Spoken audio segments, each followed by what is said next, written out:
नमस्कार दोस्तों, मैं शिवदीप सिंह आप सभी को अपने YouTube चैनल की तरफ से हार्दिक स्वागत करता हूं। आज हम सिंधु सभ्यता के अगले वाले पार्ट में बात करेंगे। आर्थिक आधार उनका जो जीवन था और आर्थिक जीवन के साथ साथ उनके धार्मिक जीवन की भी बात करेंगे कि वहाँ के जो लोग थे वो किस तरह से सर्वाइव करते थे। चैनल जिन लोगों ने सब्सक्राइब नहीं किया है वो चैनल को सब्सक्राइब कर लें, वीडियो को पूरा देखा करें।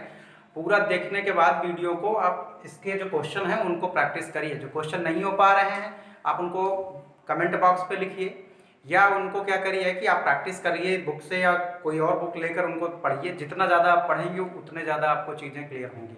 देखिए, यहाँ से हम बात करेंगे आर्थिक जीवन की। किसी भी सभ्यता का सबसे महत्वपूर्ण पहलू अगर देखा जाए तो सबसे महत्वपूर्ण पहलू में से एक आर्थिक जीवन भी होता है उनका। तो आर्थिक जीवन की बात करेंगे तो यहाँ पे जो लोग थे वो डिपेंडेंट थे किस पे? पशुपालन पे डिपेंडेंट थे, कृषि पर आधारित डिपेंड थे और उद्योग पर डिपेंड करते थे। तो देखिए, यहाँ पर जो कृषि वाली बात करते हैं तो देखिए यहाँ पे जैसे क्वेश्चन ये पूछता है कि बेसिकली जो सिंधु घाटी वाले जो लोग थे वो क्या करते थे? कृषि उसमें ऑप्शन देता है, व्यापार। तो देखिए बेसिकली वो लोग काम करते थे, व्यापार का ही करते थे, लेकिन वहाँ पे वो लोग कृषि जो आर्थिक जीवन था मतलब कृषि से परिचित थे वो लोग। यानी कहने का मतलब उनके जो आर्थिक जीवन में था कृषि भी एक रोल इम्पोर्टेंट जो उस पर रोल अदा करता था। यहाँ से एक चीज़ समझिएगा, पशुपालन की बात करेंगे। बहुत क्वेश्चन पूछता है पशुपालन में, ध्यान दीजिएगा। पशुपालन में आपका वहाँ पे वो जो लोग पालते थे वो कुबड़ वाला सांड, नंदी वाला बैल, जानते हैं ना नंदी वाला बैल, ठीक है। कुबड़ वाला सांड जो था वो सबसे इनका प्रिय पशु हुआ करता था। मान्यताएं हैं कि जिससे जो आद्य शिव थे, ठीक है, उनका प्रिय होने के कारण लोग उसको करते थे। तरह तरह की मान्यताएं हैं। तो यहाँ पर इनका जो फेवरेट होता था सिंधु सभ्यता वालों के पास, तो उनका जो प्रिय पशु होता था वो कुबड़ वाला सांड होता था। कैसे पता चला है? तो ये जो कुबड़ वाला सांड होता था, इनकी मिट्टियों की जो मिट्टी होती थी उसके खिलौने के रूप में कुबड़ वाले सांड की चर्चा है, तो इसलिए माना जाता है कि ये फेवरेट रहा होगा। आगे चलते हैं। देखिए, ये लोग गाय और घोड़े से भी परिचित हैं। काफी लोगों का ये कंफ्यूजन रहता है कि घोड़े से परिचित थे कि नहीं। तो देखिए, मैं उनका ये कंफ्यूजन दूर कर दे रहा हूं। यहाँ पर दो चीजें देखिए, एक सुरकोटदा,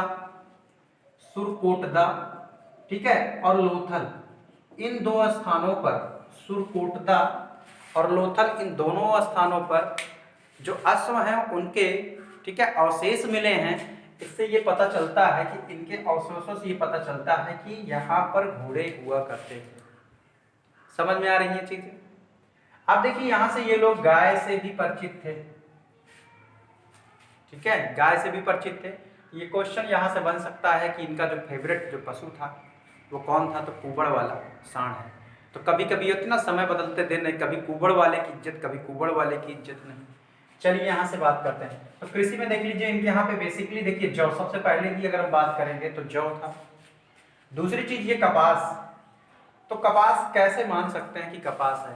देखिए, मोहनजोदड़ो में सूती के जो कपड़े, सूती का जो कपड़े का टुकड़ा मिला था, ऊनी कपड़े भी इनके यहाँ पे थे, क्योंकि पशुपालन करते थे ये लोग, तो ऊनी कपड़ों की भी इनको जानकारी थी। मतलब ये ऊनी कपड़े भी इस्तेमाल करते थे।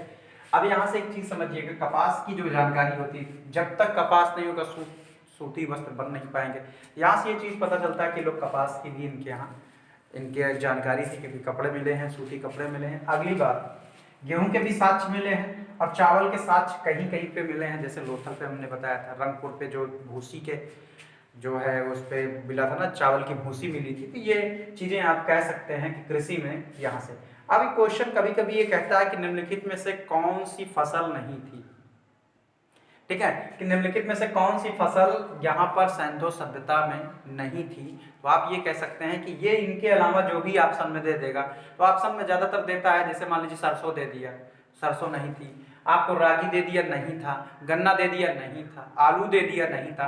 तो यानी इसके अलावा कुछ भी अगर देगा तो वो चीजें उस टाइम क्या थी? फसलों में नहीं थी। ये क्वेश्चन आपसे बन सकता है, कौन थी फसल और कौन फसल नहीं थी। समझ में आए बात यहाँ पे? तो आप सबसे पहले इसको लिस्टेड कर लीजिएगा, जौ, ठीक है। जौ के बाद आप गेहूं की बात करेंगे, जौ के बाद गेहूं के बाद आपकी बात आएगी कपास पे, कपास के बाद आप गेहूं, ठीक है। जौ, कपास, गेहूं। अब देखिए, यहाँ पे ये लोग उद्योग क्या करते थे? अर्थव्यवस्था को सुधारने के लिए बिजनेस भी करेंगे, बिजनेस की भी बात करेंगे। तो बिजनेस इनका देख लीजिएगा, देखिए कपास होता था तो इनका सूती वस्त्र का इंपोर्ट एक्सपोर्ट हुआ करता था। ठीक है, सूती वस्त्र ये लोग भेजते थे, उसके बदले में ये कुछ चीज़ों को वापस मंगवाते थे। अब यहाँ से देख लीजिएगा, ये सूती वस्त्र के साथ साथ शिल्प के जो वस्तुएं हैं, शिल्पकारी, ठीक है, शिल्पकारी की बात करेंगे तो मिट्टी के खिलौने हैं, बर्तन हैं, इन सारी चीज़ों को भी ये बनाते थे। इनको भी क्या करते थे ये लोग, क्या करते थे, इनको भी ये लोग क्या करते थे, इसको ये निर्यात करते थे, उसके बदले में कुछ चीज़ें ये आयात करते थे। तो ये इनका बेस जो था वो आपका था क्या, उद्योग में सूती वस्त्र, शिल्प और बर्तन का बेस था। ठीक है, कुछ लोगों का मान्यताएं हैं कि आभूषण, ठीक है, आभूषण की भी बात की, कर्नाटक से लोग सोना मंगाते थे, सलखेड़ी भी है आपका, बाहर से भी मंगवाते थे, अभी मैं बात करूंगा उस पर भी। तो ये लोग, कुछ लोग को मानता है कि आभूषण भी ये लोग उस टाइम सांधों के आभूषण भी काफ़ी फेमस थे, इसका भी निर्यात ये लोग करते थे। चलिए हम आगे बात करते हैं यहाँ से। अब व्यापार जो इनका था, व्यापार कहाँ तक था, क्या व्यापार इनका केवल वही सैंधव सभ्यता तक सीमित था कि व्यापार इनका सैंधव सभ्यता से बाहर की बात भी करते हैं, यानी ये चीज़ें, या क्या व्यापार इनका केवल यही जो ये त्रिभुजाकार पाया गया था, इनकी जो सभ्यता यहाँ से यहाँ तक पाई गई त्रिभुजाकार, क्या व्यापार त्रिभुजाकार था, यहीं तक सीमित था कि इसके बाहर भी था? आंसर आएगा कि व्यापार जो था वो यहाँ भी था, इसमें भी था, और इसके बाद बाहर भी था, यानी आंतरिक और बाह्य दोनों व्यापार थे। आंतरिक मतलब क्या थे कि यहाँ पर जहाँ तक इनकी सैंधव सभ्यता थी यहाँ से, और यहाँ से भी जो बाहर से भी, जैसे कुछ चीजें कर्नाटक से सोना मंगाना। अब देखिए यहाँ से बात करते हैं कि बाह्य में कहाँ कहाँ से था। बाह्य में इनका जो व्यापार हुआ करता था मध्य एशिया से हुआ करता था, कजाकिस्तान, ठीक है, ये ऊपर ये जो साइड है कजाकिस्तान, तुर्कमेनिस्तान, जो भी हैं ऊपर, मध्य एशिया में था, मेसोपोटामिया में था, अफगानिस्तान जस्ट इसके बगल में, अफगानिस्तान पड़ोस में ही था, और यहीं से आगे आप बढ़ जाएंगे तो ईरान था।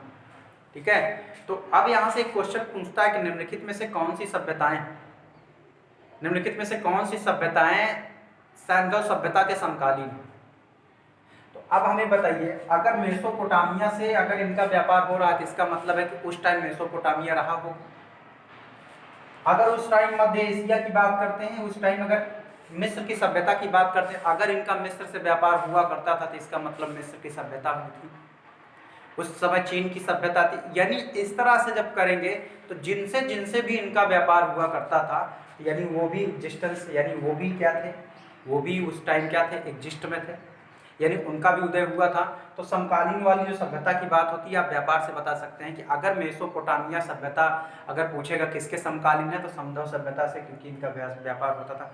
तो यहाँ से अभी हमने कहा ना कि एक लाजवर्द पत्थर मंगाया जाता था, इंपोर्ट एक्सपोर्ट, लाजवर्द पत्थर थोड़ा समझ लीजिए, ये नीले कलर का पत्थर होता है, ठीक है, नीले कलर का बहुमूल्य पत्थर होता है, तो इसको मेसोपोटामिया से मंगाया जाता था। तो शौकीन तो बहुत थे ये सैंधव वाले, बहुत शौकीन थे, शौकीन के चक्कर में देख रहे हैं ना कि अब इनको सोच लीजिए कि पत्थर कहाँ से मंगा लेते थे, ये पत्थर मंगवाते थे मेसोपोटामिया से मंगाते थे। अब यहाँ पे देखिए चांदी की बात करते थे, अफगानिस्तान और ईरान से मंगवाते थे।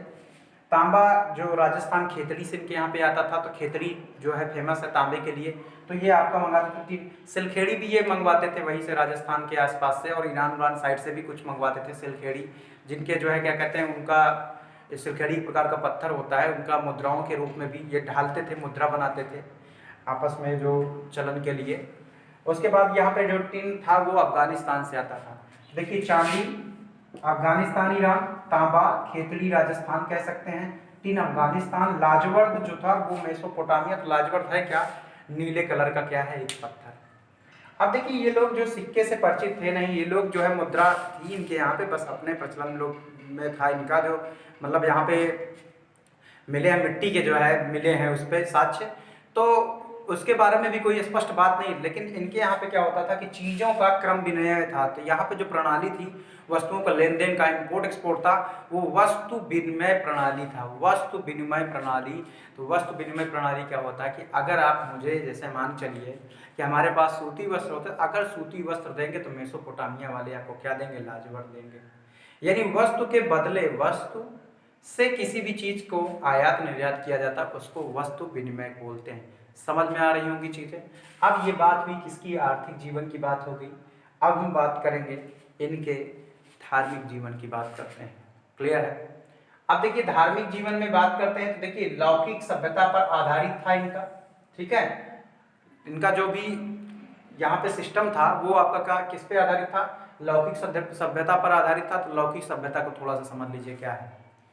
लौकिक सभ्यता पे आधारित मतलब ये होता है कि जो चीजें दिखाई दे, एक होती पारलौकिक अलौकिक, जो दिखे ना तो जो दिखता था उसी को ये लोग मानते थे, उसी को पूजते थे। जैसे वृक्ष दिखते थे, यहाँ से आप देख रहे हैं वृक्ष दिखते थे तो वृक्ष की पूजा करते थे ये, ठीक है। ये पशुओं की पूजा करते थे, कुबड़ वाला सांप पूजनीय मानते थे कुछ लोग उसको, यानी यहाँ से पशुओं को मानते थे, पूजा करते थे, वृक्ष की पूजा करते थे।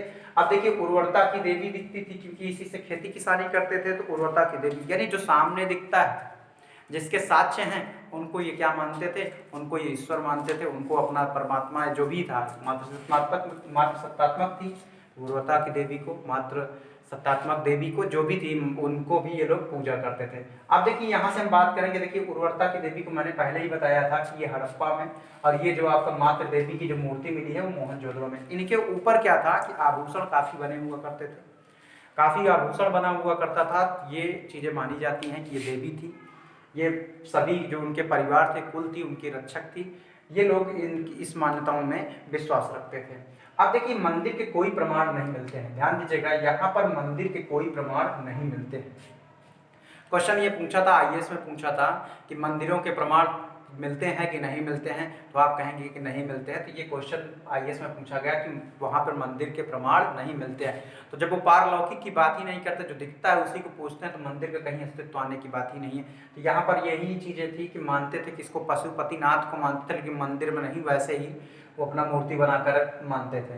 अब देखिए पशुपतिनाथ शिव की बात करते हैं, तो पशुपतिनाथ शिव इनके यहाँ पूजनीय हुआ करते थे, यानी यहाँ मात्र सत्तात्मक प्लस यहाँ पुरुष जो भी हैं इनको भी यहाँ पे पूजनीय थी, यानी दोनों तरह के लोगों की पूजा हुआ करती थी। तो आप ये कह सकते हैं कि दोनों तरह के लोगों की क्या होती थी, पूजा हुआ करती थी। पशुपतिनाथ शिव को मैंने बताया था कि एक ऐसे व्यक्ति हैं जिनके एक तरफ इसमें बाघ और हाथी हैं, और एक साइड आपका गैंडा है और भैंसा है, और सामने जहाँ पर बैठे हुए हैं वहाँ पर 2 हिरन हैं।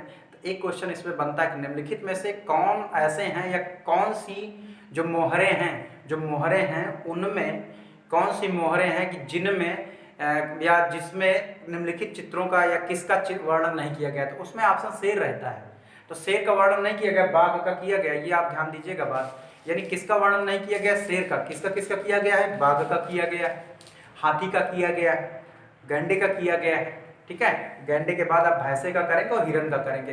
तो किनका वर्णन किया गया, अगर ये चीज आपको क्लियर हो जाए कि किसका वर्णन नहीं किया गया, वही जितने उसके बाद बचते हैं वही होगा। तो एक क्वेश्चन वहां भी बन जाता है। तो पशुपतिनाथ के बारे में भी कहा जाता है, कुछ लोग कहते हैं कि ये 3 मुख वाले देवता हुआ करते थे, कुछ लोग कहते हैं, और कुछ लोग कहते हैं 3 सींग वाले देवता हुआ करते थे। तो 3 मुख वाले, 3 सींग वाले, कुछ लोग उस सींग को त्रिशूल भी बताते हैं, कुछ लोग उनके ऊपर बताते हैं ये त्रिशूल है यहाँ पे। तो उनको पशुपतिनाथ जो है शिव माना गया। तो ये एक देवता थे, इनकी भी पूजा की जाती थी। कहाँ पर, ये आपका हड़प्पा में। अब यहाँ देख लीजिए नाग पूजा के भी साक्ष्य, मैंने फिर कहा कि जो दिखता है उसी की पूजा होती है। नाग पूजा भी करते थे, लिंग योनि की भी ये पूजा करते थे। नाग देवता की भी पूजा प्रचलन होता था वही आदिशिव के कॉन्सेप्ट से। तो नाग भी यहाँ पे क्या थे, नाग भी पूजनीय हुआ करते थे, नाग की पूजा की जाती थी। फिर यहाँ पे स्वास्तिक चिन्ह देख लीजिए, अभी भी प्रचलन में आता है। आप देखते हैं स्वास्तिक चिन्ह ऐसे बना रहता है। आप यहाँ देख लीजिए, कोई होम या कोई कुछ कार्य होता है तो इस तरह से बना रहता है ना, तो इसको स्वास्तिक का चिन्ह बोलते हैं। तो ये चीज़ों का भी प्रमाण मिलता है कहाँ पर, हड़प्पा से ही मिलता है। तो इन चीज़ों की हम बात करेंगे तो हड़प्पा से ये जो चीज़ें मिली, हड़प्पा सभ्यता से चीज़ें जो मिली हैं, ये स्वास्तिक की भी चिन्ह अंकित ये करता है कि ये लोग कर्मकांडों में विश्वास करते थे। अब आप यहाँ से देखेंगे अग्निकुंड, यानी यहाँ पर अग्निकुंड का प्रमाण होता था, हवन आदि हुआ करता था। यानी कुल मिलाकर ये लौकिक, ठीक है, लौकिक धर्म में विश्वास करते थे, धर्मांध नहीं हुआ करते थे। एक प्रकार से जो चीज़ें दिखती थी उसी को ये लोग क्या करते थे, मानते थे। समझ में आ गई होंगी चीज़ें आपको। तो यहाँ से आपका आर्थिक जीवन हुआ, धार्मिक जीवन हुआ, राजनैतिक और सामाजिक जीवन मैंने पहले ही बता दिया था। इस तरह से इनका यहाँ पर जीवन की बात। तो यहाँ पे धार्मिक जीवन में कर्मकांड की भी बात करते, शवों के बाद मैंने बताया था जलाने की भी प्रथा थी, दफनाने की भी प्रथा थी। तो कब्रिस्तान आपको हड़प्पा में मिले तो वहाँ पर बेसिकली जो है दफनाने की बात करते हैं और मोहनजोदड़ो में जलाने के साक्ष्य मिलते हैं। और कब्रें जो मिली हैं उस पे भी ये माना जाता है कि ये लोग विश्वास करते थे टोना टुटका ये सारी चीज़ों पे, क्योंकि लोगों को रख दिया जाता था उस पे खाने पीने का मतलब बर्तन रख देते थे कि जिससे वो लोग खाएंगे पिएंगे। तो इन चीज़ों को अगर आपको समझ में आ गया होगा तो प्रैक्टिस कर लीजिएगा, अच्छे से प्रैक्टिस कर लीजिएगा। एक लास्ट वीडियो होगा जिसमें विविध की बातें, हड़प्पा कैसे समाप्त हुई, कौन कौन से मत हैं हड़प्पा के जो है सभ्यता के जो है कुछ जो विद्वान हैं वो क्या कहें, कौन से क्वेश्चन और इसमें पूछे जा सकते हैं, इन सब चीज़ों का एक लास्ट वीडियो होगा। उसके बाद एक वीडियो और होगा जिस पर आपको सारे फिगर मिलेंगे आपको कि मातृ देवी कैसी हुआ करती थी, आपके जो यहाँ पे क्या कहते हैं जो उर्वरता की देवी की जो फोटो है वो कैसे हुआ करती थी, जो खिलौने थे, इन सब चीज़ों को एक वीडियो के माध्यम से मैं बता दूंगा, आपको कर दूंगा, तो आपको चीज़ें एकदम क्लियर हो जाएंगी। तो आप उस वीडियो का इंतज़ार करिए, उसको भी जल्दी से ही अपलोड कर दिया जाएगा। चलिए अगले सेशन में मुलाकात होगी।